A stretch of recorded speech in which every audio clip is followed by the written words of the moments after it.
setelah dikunjungi oleh investasi seperti apa Pak? Ya, gambarannya.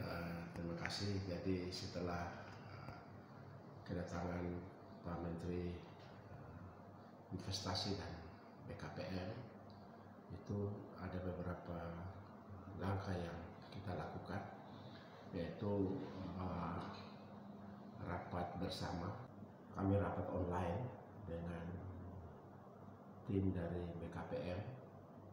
Kemudian pada tanggal 16 Agustus itu ditindaklanjuti dengan rapat bersama di Swissberg dengan tim dari Kementerian Investasi dan BKPM, dan itu kami sudah laporkan bahwa akan ada beberapa pelaku usaha yang akan melakukan kegiatan di KEK sejalan dengan surat minat dan dokumen lain yang sudah terdaftar di MOP. Kemudian tanggal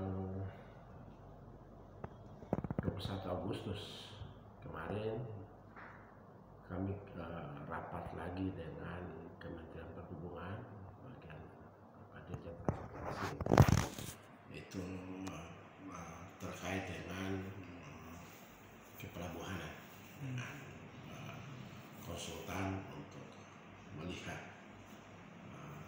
manakala kalau pelaku usaha melakukan investasi di KEK, maka bagaimana pelabuhan ini bisa dioptimalkan, bisa difungsikan secara optimal.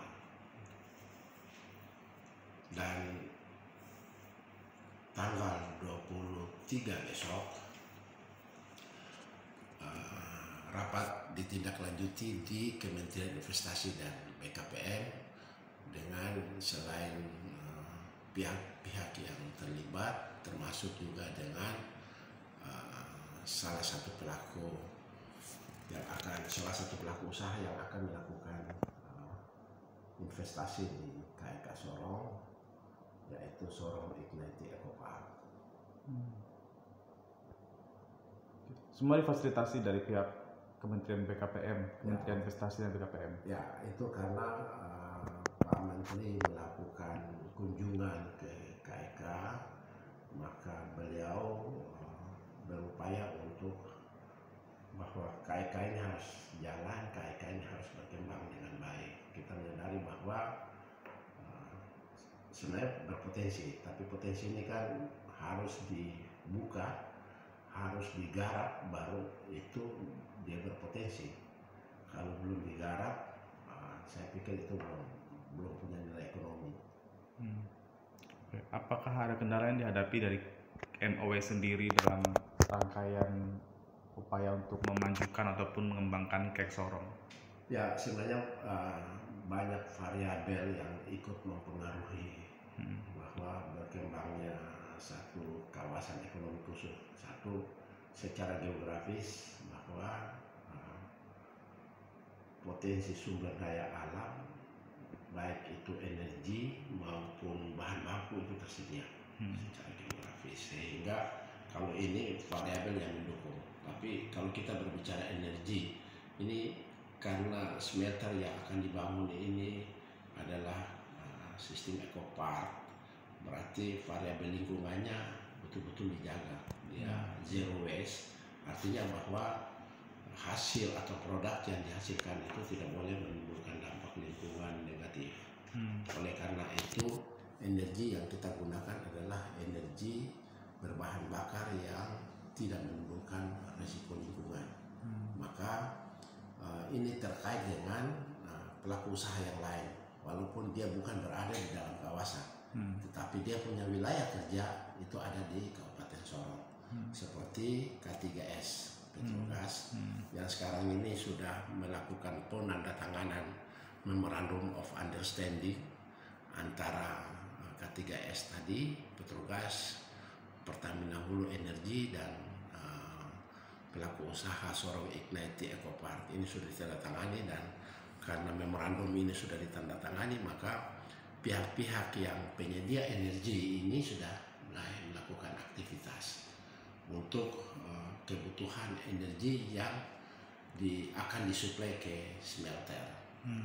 Sementara smelter itu sendiri itu menunggu energi, manakala sudah siap maka mereka akan melakukan aktivitasnya mereka. Jadi energi yang dibutuhkan seperti gas sebagai bahan bakar untuk menjalankan aktivitas di smelter itu membutuhkan lebih kurang 80 MMBTU. 80 MMBTU ini kan cukup besar. Oleh karena itu smelter ini menunggu aktivitas itu. Tidak mungkin smelter menggunakan batu bara, karena batu bara itu dampak lingkungannya sangat besar. 80 MMBTU ini apakah sudah tersedia? Dalam artian bahwa ketika nanti perusahaan ini akan beroperasi, maka 80 MMBTU ini akan terpenuhi seperti itu? Ya, ini sedang diupayakan oleh Katigas Petrogas untuk melakukan pengoboran di beberapa titik, dan diharapkan setelah melakukan pengoboran itu diupayakan untuk itu bisa terwujud. Kalau Pertamina Hulu Energi ini sudah mendapatkan sumber tapi masih kecil. Itu lebih kurang 10 MMBTU.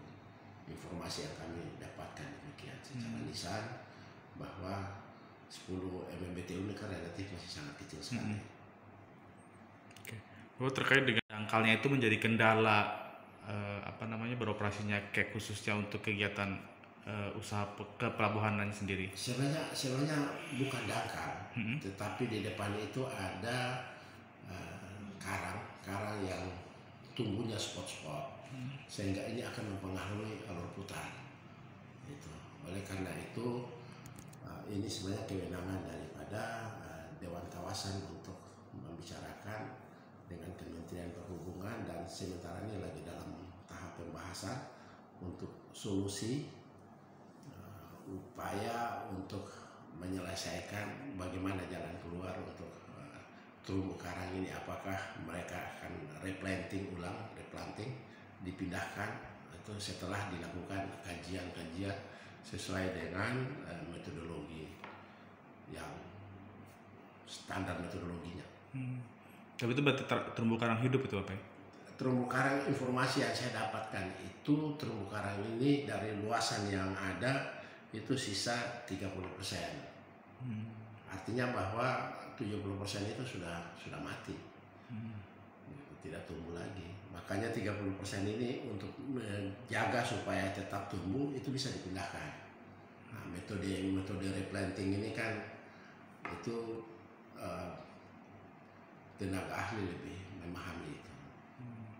Tangan dengan beberapa perusahaan konsultan seperti itu. Nah, bagaimana tindak lanjutnya setelah tanda tangan tersebut, Bapak?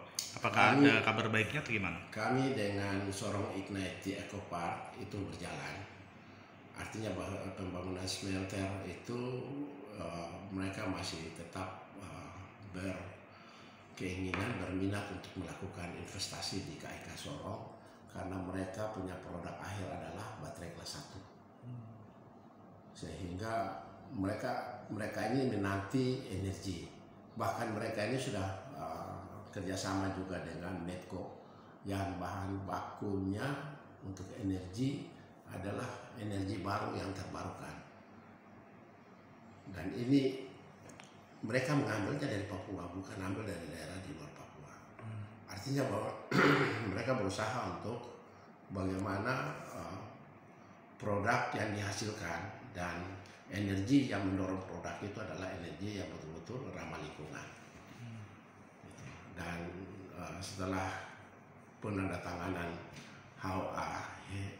head of agreement, pokok-pokok perjanjian itu, bahwa mereka tetap berminat, bahkan mereka sudah mengurus di Kementerian Investasi dan BKPM itu nomor induk berusaha, OSS, dan satu lagi surat keterangan pemanfaatan ruang.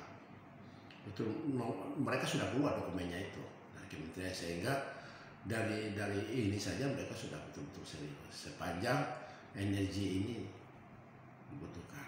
Oleh karena itu dari Kementerian Investasi mendorong terus, Karena mendorong itu maka tanggal 23 Agustus besok itu ada rapat.